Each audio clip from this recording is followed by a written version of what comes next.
ஏன் நம்ம சும்மா சொல்லிக்கிட்டோம் இறைவன் கூட இருக்கிறான். ஆனா இந்த இறை நேசர்கள் எல்லாம் உணர்ந்து வாழ்ந்தவர்கள். தனிமையில் இருந்தாலும் எந்த தவறையும் பண்ண மாட்டார்கள். இறைவனோட அச்சம் அவங்க கூட இருக்கும். இப்ப இறைவன் சொல்றான் உங்க கூட நான் இருக்கிறேங்கிறான். அதே போல நபிகள் ஸல்லல்லாஹு அலைஹி வஸல்லம் அவர்கள் அந்த சவுர் குகையில இருக்கிறாங்க. ஹிஜ்ரத் பயணத்துல அபூபக்கர் சித்திக் ரலியல்லாஹு அன்ஹு அவங்களும் இருக்கிறாங்க. எதிரிகள் எல்லாம் கிட்ட நெருங்கிட்டாங்க. அபூபக்கர் சித்திக் ரலியல்லாஹு அன்ஹு சொன்னாங்க, யா ரசூலல்லாஹ் எதிரிகள் வந்துட்டாங்களே, நாம இருவர் தானே அப்படின்னாங்க. நபிகள் ஸல்லல்லாஹு அலைஹி வஸல்லம் சொன்னாங்க, அபூபக்கர் அவர்களே, நாம் இருவர் அல்ல, நம் இருவரோடு மூன்றாவதாக இறைவன் இருக்கிறான், அல்லாஹ் இருக்கிறான். லா தஹ்சன் இன்னல்லாஹ மஅனா, கலங்காதீர்கள், அல்லாஹ் நம் கூட இருக்கிறான். இந்த எண்ணம், இறைவன் எங்கும் இருக்கிறான், நம் கூட இருக்கிறான். வஹாபியர் சொல்றாங்க இல்ல இல்ல இல்ல, இறைவன் அர்ஷ்ல போய் உட்கார்ந்துட்டு இருக்கான் அப்படிங்கிறான். இந்த இறைவனுடைய வசனத்துக்கு மாற்றம் செய்யலாமா? ஐனமா துவல்லு ஃபஸம்ம வஜ்ஹுல்லாஹ், நீங்கள் எங்கு நோக்கினும் அங்கே இறைவன் இருக்கிறான் குர்ஆன் சொல்கிறது. வஹாபியர் சொல்கிறார்கள் இல்ல இல்ல இல்ல, அல்லாஹ் அர்ஷ்ல தான் இருக்கிறான். அப்ப இறைவன் குர்ஆனுடைய வசனத்தை ஏற்று நடக்கிறாங்களா இல்லையா?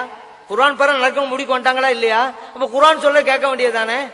இறைவன் எத்தனை இடத்துல சொல்றான். இப்ப நம்ம எல்லாம் சொல்றோம் மேராஜ் போனாங்க, நபிகள் ஸல்லல்லாஹு அலைஹி வஸல்லம் அல்லாஹ் போய் சந்திச்சாங்கன்னு சொல்றோம்லங்க. 7 வானங்களை கடந்து அல்லாஹ் சஞ்சாங்கிறோம்ல. அதுக்கு அந்த நிகழ்ச்சியை கூட இறைவன் குர்ஆன் எப்படி தெரியுமா சொல்லி காட்டுறான்? சுப்ஹானல்லதி அஸ்ரா பி அப்திஹி, அந்த இரவு நேரத்துல இறைவன் தனது அடியாரை அழைத்து கொண்டு போனான். பாத்தீங்களா? 7 வானத்துக்கு பிறகு அல்லாஹ் சந்திக்கிறாங்க. கூட்டிகிட்டு போனது யாருதான்? அல்லாஹ் தான். நான் சொல்லல, குர்ஆன் சொல்லுது. அப்ப இறைவன் இங்கும் இருக்கிறான், அங்கும் இருக்கிறான், அரிசிலும் இருக்கிறான். அரிசில் மட்டுமல்ல, இந்த வஹாபிகள் இங்கேதான் அடிப்பிறல்கிறார்கள், சறுக்கி விடுகிறார்கள். அரிசில மட்டும்தான் இருக்கிறான்னு வந்துடுறாங்க. இறைவனுக்கு ஒரு இடத்தை கொடுத்துறாங்க. இது அபூஜஹலுடைய கொள்கை. இறைவனுக்கு உருவம் உண்டு அப்படிங்கிறது அபூஜஹலுடைய கொள்கை, அபூலஹபுடைய கொள்கை, ருத்துபாவுடைய கொள்கை, ஷைபாவுடைய கொள்கை. அவங்க எல்லாம் உருவ வழிபாட்டுக்காரர்கள். இறைவனுக்கு உருவம் உண்டுன்னு சொல்லி தௌஹீத் பேர் வச்சுக்கிட்டு குர்ஆன் ஹதீஸ் நாங்களும் பின்பற்றோம் சொல்லிக்கிட்டு இறைவன் உருவ வழிபாட்டை கொண்டு வர நினைக்கிறார்கள். இது இவங்களா சிந்திச்சது இல்லைங்க. இப்னு தைமியாவுடைய கொள்கையை பரத்தணிக்கிறார்கள். இப்னு தைமியான்னு ஒரு வழிகட்டாளு வாழ்ந்தாரு, அவருடைய கொள்கை அது. அதுங்க கொண்டு வர்றாங்க தௌஹீங்கிற பேர் வச்சுக்கிட்டு. ஏன்னா அந்த பேர் இல்லைன்னா சில பேர் யாருமே அவங்க கிட்ட போக மாட்டாங்க. அதனால பேர் இப்படி வச்சுக்கிட்டு சிறுக்க போதிக்கிறாங்க. இறைவன் எங்கும் இருக்கிறான். இறைவனுக்கு ஒரு குறிப்பிட்ட இடம் இல்லை. ஏங்க நமக்கு இப்ப நான் உட்கார்ந்துட்டு இருக்கிறேன், இந்த இடத்துல நான் உட்கார்ந்துட்டு இருக்கேன், நான் இங்கதான் இருக்கிறேன், என்ன போய் ஒரு ஆள் அங்க இருக்கிறாரு அப்படின்னு சொன்னாக்கா தோறுமா? இல்ல. ஏன்? நான் மனிதன். இறைவனும் அப்படிதான். இந்த மாதிரி ஒரு இடத்துல இருக்கிறான், அங்க இல்லண்டா. அப்ப எனக்கு இறைவனுக்கு என்ன வித்தியாசம் இருக்கு? இறைவன் சொல்றான் லைஸ கமிஸ்லிஹி ஷைஉன், இறைவனை போல எதுவும் இல்லை இந்த குர்ஆன் சொல்றான். ஆனா இந்த வஹாபியர் சொல்றாங்க இல்ல நம்மள மாதிரி தான் இறைவனும். நம்ம எப்படி பாயில உட்கார்ந்தா பாயில இருக்கிறோம், கட்டில உட்கார்ந்தா கட்டில இருக்கிறோம், சேர்ல உட்கார்ந்தா சேர்ல இருக்கிறோம், அந்த மாதிரி இறைவன் அரிசில உட்கார்ந்துருக்காங்க. அப்ப இறைவனை நம்மளே ஒன்றாக்கி விட்டாங்க. யாரு? வஹாபி கூட்டம். யார் நினைவுல வைங்க. சுன்னத் ஜமாத்தினர்கள் குர்ஆன் வசனத்தை அப்படியே எடுக்கிறார்கள். எல்லா வகையிலும் இறைவன் வியாபித்து இருக்கிறான். ஒன்றல்ல இரண்டல்ல, ஹதீஸ் நிறைய வருது. நபிகள் ஸல்லல்லாஹு அலைஹி சொல்லி காட்டுறாங்க. எந்த அளவுக்கு சொன்னா, மறுமையில அல்லாஹ் ஒரு ஆளை கூப்பிடுவான், இங்க வாப்பா, நான் வியாதியா இருந்தேன் உலகத்துல, என்னையே நீ உடல்நலம் விசாரிக்க வரல. அந்த ஆள் சொல்லுவாரு, ஏன்னா இறைவனை உனக்கு வியாதியா, நீ ரப்புல் ஆலமீன் ஆச்சு, உனக்கு எப்படி வியாதி? அப்பதான் அல்லாஹ் சொல்லுவான், இந்த அடியார் வியாதிட்டு இருந்தாரா? ஆமா. அவரை போய் நீ உடல்நலம் விசாரிக்கல? இல்ல. ஏன் போகல? அவரை நீ போய் உடல்நலம் விசாரிச்சிருந்தா அங்க நீ என்னைத்தான் கண்டிருப்பாய். இறைவன் அதே போல இறைவன் கேட்பான், ஏன்பா இன்னொரு ஆள் கூப்பிட்டு கேட்பான், நான் சாப்பாடு கேட்டேன் எனக்கு சாப்பாடு தரலையே. இவர் சொல்லுவாரு, இறைவனே உனக்கு சாப்பாடா? உனக்கு பசியே கிடையாது, நீ ரப்புல் ஆலமீன் ஆச்சே, உனக்கு எப்படி நான் சாப்பாடு தர முடியும்? அப்பதான் இறைவன் சொல்லுவான், இன்னாலும் உன்ட சாப்பாடு கேட்டாரா? ஆமா. நீ கொடுக்கல? இல்ல. கொடுக்கல. ஏன் கொடுக்கல? அவருக்கு நீ கொடுத்திருந்தா அங்க நீ என்னத்தான் பார்த்திருப்ப. அதே போல இறைவன் கேட்பான், இன்னொரு ஆளை கூப்பிட்டு, ஏன்பா நான் குடிக்க தண்ணி கேட்டேன் நீ தரலையே. இறைவனே உனக்கு ஏது தாகம், உனக்கு ஏன் தண்ணி கேளா, நீ ரப்புல் ஆலமீனாச்சே. அப்ப சொல்லாரு, இன்னாலு தண்ணி கேட்டாரா? கேட்டாரு. குடுக்கல? இல்ல. நீ ஆமா. அவருக்கு நீ தண்ணி கொடுத்திருந்தா அங்க நீ என்னதான் பார்த்திருப்ப. பாத்தீங்களா? முஸ்லிமிலே பதிவு செய்யப்பட்ட ஹதீஸ், நபிகள் நாயகம் ஸல்லல்லாஹு அலைஹி வஸல்லம் அவர்கள் எப்படியெல்லாம் தௌஹீதை போதிக்கிறா பாருங்க. இப்ப இறைவன் எல்லா அடியார்களிலும் இருக்கிறான். அதான் சொல்றான், உங்க கூட நான் இருக்கிறேன். ஆனா வஹாபி எல்லாம் நம் கூட இல்ல, அர்ஷ்ல இருக்கிறான். இப்படி கொண்டு போயிட்டாங்க.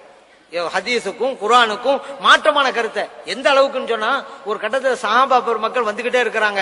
மலையில ஏறும் பொழுது சத்தம் போட்டு தக்பீர் சொன்னாங்க, அல்லாஹு அக்பர்னு. ஸல்லல்லாஹு சொன்னாங்க, மெதுவா சொல்லுங்க, நீங்க என்ன செவிடனையா அழைக்கிறீங்க? ஸல்லல்லாஹு சொல்றாங்க, நீங்க செவிடன் அழைக்கலையில, உங்களை விட்டு மறைந்தவனையா அழைக்கிறீங்க? இல்ல, நல்லா காது கேட்கும், உங்க கூட தான் இருக்கிறான். இன்னஹு சமீஉன் கரீபுன், இறைவன் சமீபத்தில் இருக்கிறான், கேட்கிறான், ஏன் சத்தம் போடுறீங்க, மெதுவா சொல்லுங்க அப்படின்னாங்க. இன்னஹு மஅக்கும், அந்த உங்க கூட தான் இருக்கிறான் அப்படின்னாங்க. இப்படி எல்லாம் நபிகள் நாயகம் ஸல்லல்லாஹு அலைஹி வஸல்லம் அவர்கள் சொல்லி தந்திருக்கிறார்கள். அப்ப நம் கூட இருக்கிறான். ஆனா இந்த ஹதீஸை தான் இந்த வஹாபியர் கொண்டு வருவாங்க. எதுக்கு தெரியுமா? நீங்க சத்தம் போட்டு திக்ரு செய்றீங்க, மெதுவா திக்ரு, இதுக்கு கொண்டு வர்றது. இங்க என்ன இருக்குது? இறைவன் நம் கூட இருக்கிறான், சமீபத்தில் இருக்கிறான் இருக்குதுல, நீங்க அர்த்தம் கொண்டு போய்க்கிறீங்க இந்த வசனத்துக்கு மாற்றமாக. அதனாலதான் இறைவன் குர்ஆன்ல சொல்றான், வைதா சஅலக இபாதி அன்னி ஃபஇன்னி கரீப், என்னை பத்தி உங்ககிட்ட கேட்டா, எனது அடியார்கள் கேட்டா நீங்க சொல்லுங்க நான் சமீபத்துல தான் இருக்கிறேன் அப்படின்னு இறைவன் குர்ஆன் சொல்லி காட்டுறான்.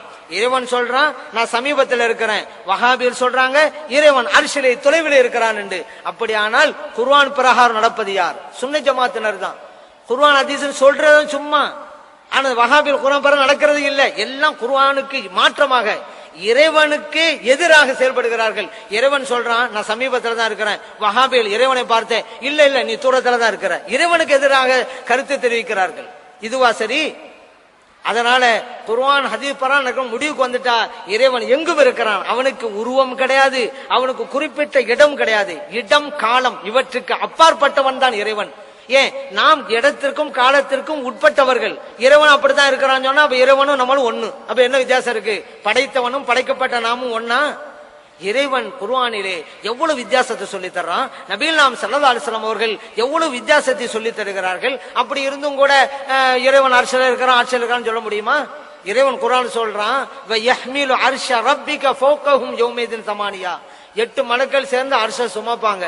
அப்ப இந்த வஹாபியர் சொல்லு பிரகாரம் அல்லாஹ்வை தூக்குறதுக்கு 8 மலக்கு சேர்ந்தா போதும். ஏன்? அல்லாஹ் அர்ஷல இருக்கிறான், 8 மலக்கு அர்ஷ சுமக்குறாங்க, அப்ப அல்லாஹ் சேர்த்து சுமந்துறாங்க. அப்ப 8 மலக்கு அல்லாஹ்வை தூக்கிட்டு இருக்கிறாங்களா? எவ்வளவு பெரிய விபரீதமான கருத்தை எல்லாம் குர்ஆன் ஹதீஸ்ங்கிற பேர்ல சொல்லிக்கிட்டு இருக்கிறாங்க. இறைவன் வஸ்யா குர்சியுஹு ஸமாவாத்தி வல் அர்துங்கறான். இறைவனுடைய இருப்பிடம் இருக்குதுல, அது வானங்கள் பூமி எல்லாவற்றையும் வியாபித்து நிற்கிறது குர்ஆன் சொல்லி காட்டுகிறது. ஆனா இவங்க ஒரு குறிப்பிட்ட இடத்தை வச்சு அந்த அர்ஷல தான் உட்கார்ந்துட்டு இருக்கான். இதிலேந்து இந்த வஹாபிகள் தௌஹீத்ங்கிற பேரை வச்சுக்கிட்டு ஏகத்துவத்துக்கு மாற்றமான கருத்தை அவிழ்த்துக் கொண்டிருக்கிறார்கள். இப்னு தைமியாவுடைய ஷிர்கான கொள்கைகளை பரப்பிக் கொண்டிருக்கிறார்கள். அதற்கு நாம் இடம் தராமல் இது போன்ற வலிமார்கள் எல்லாம் எவ்வளவு பெரிய ஏகத்துவ கருத்தை நமக்கு சொல்லி தந்தார்களோ அதன் அடிப்படையிலே நாம் நடைபெற வேண்டும். இப்ப பாருங்க, ஷிர்கு தௌஹீதுங்கிற பிரச்சனை வரும்பொழுது கபரை முத்தமிடுறது அப்படின்னு இருக்கு, அது சுன்னத்தான காரியம். நபிகள் நாயகம் ஸல்லல்லாஹு அலைஹி வஸல்லம் அவருடைய கபர்களை, அவர்களுடைய கபரை அபு அய்யூப் அல் அன்சாரி ரலியல்லாஹு அன்ஹு முத்தமிட்டிருக்கிறாங்க. அஹ்மதுல பதிவு செய்யப்பட்டிருக்கு. பிலால் ரலியல்லாஹு அன்ஹு முத்தமிட்டிருக்கிறாங்க. இப்னு அஸாகிர் ஹதீஸ் கிதாபுல பதிவு செய்யப்பட்டிருக்கு. அப்ப இது அன்பின் வெளிப்பாடு. ஒரு குழந்தையை வாங்கும் பொழுது நம்முடைய அன்பை வெளிப்படுத்துறது குழந்தைய முத்தமிடுவோம். அந்த மாதிரி தான் இப்போ நம்முடைய அன்பை வெளிப்படுத்த கபரை முத்தமிடுறோம். சஹாபா பெருமக்கள் செய்திருக்கிறார்கள், ஹதீஸ்ல இருக்கிறது. அன்பு வெளிப்பாடு. விரும்பினா ஒரு ஆள் செய்யட்டும், ஒரு ஆள் செய்யாம போட்டும், ஒரு ஆள் முத்தமிடுறாரா, இவர் கபரை வணங்குகிறார். இந்த வஹாபிகள் ஹதீஸ் பிற நடக்க முடிவுக்கு வந்துட்டா ஹதீஸை படிக்க வேண்டியதானே? ஹதீஸ்ல இருக்கா இல்லையா? கபரை வணங்குகிறாராம். ஒரு குழந்தைய முத்தமிட்டுட்டா குழந்தை அவர் வணங்குறாரா? இப்ப ஹாஜிகள் எல்லாம் ஹஜ்ரஸக்கல்ல முத்தமிட்டாங்களே, அந்த ஹாஜிகள் எல்லாம் ஹஜ்ரஸக்கல்ல வணங்குனாங்களா? முத்தமிட்டால் வணக்க முடியும் யார் சொல்லி கொடுத்தது இவர்களுக்கு? முத்தமிட்டால் வணக்கம் சொன்னா குழந்தை முத்தமிடக்கூடாது, ஹஜ்ரஸக்கல்ல முத்தமிடக்கூடாது. புரியல? சாமானியனுக்கு புரியுமே.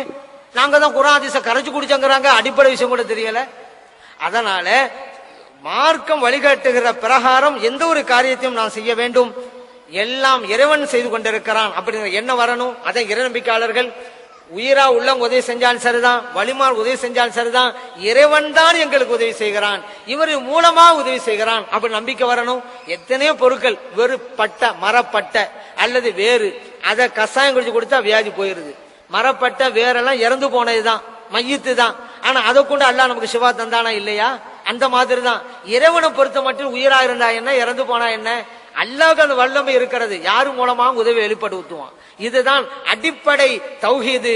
இந்த ஏகத்துவ பாதையில் தான் இறைநேச செல்வர்கள் எல்லாம் சென்றார்கள். அதன் வழியிலே செல்கின்ற நல்ல தௌஃபீக்கை எல்லாம் வல்ல இறைவன் நமக்கு தந்தருள்வானாக. ஆமீன். வல்ஹம்துலில்லாஹி ரப்பில் ஆலமீன் என்று பிரார்த்தனை செய்து வாய்ப்பளித்த நல்லவர்களுக்கு நன்றி சொல்லி விடைபெறுகிறேன். அஸ்ஸலாமு அலைக்கும் வரஹ்மத்துல்லாஹி வபரகாத்துஹு.